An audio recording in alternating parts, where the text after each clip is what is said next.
जमायमा की पाकिस्तान से मोहब्बत बरकरार, इमदाद इकट्ठी करने में पेश पेश।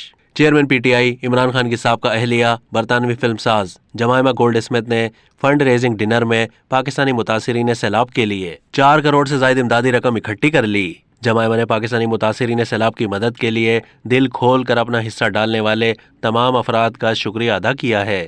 उन्होंने बताया कि यूनिसेफ पाकिस्तान, फ्लड्स अपील और पाकिस्तान एनवायरनमेंट ट्रस्ट के मुश्तरका ताउन से मुनक्किद किए जाने वाले फंड रेजिंग इवेंट में पाकिस्तानी मुतासिरीन सैलाब की इमदाद के लिए अब तक 1,50,000 पाउंड से जायद का वादा किया गया। लंदन के मेयर सादिक खान और मुतासिरीन सैलाब की इमदाद के लिए आगे बढ़ने वाले तमाम अफराद का शुक्रिया। दूसरी जानिब लंदन के मेयर सादिक खान ने भी अपने ट्विटर अकाउंट पर जमायमा गोल्ड स्मिथ, उनके भाई बेन गोल्ड स्मिथ के साथ अपनी तस्वीर शेयर करते हुए मुतासिरीन सैलाब के लिए मुनक्किद किए गए इस फंड रेजिंग इवेंट की तारीफ की। अब तक के लिए इतना ही। मजीद मालूमात के लिए डेली जंग के यूट्यूब चैनल को सब्सक्राइब कीजिए।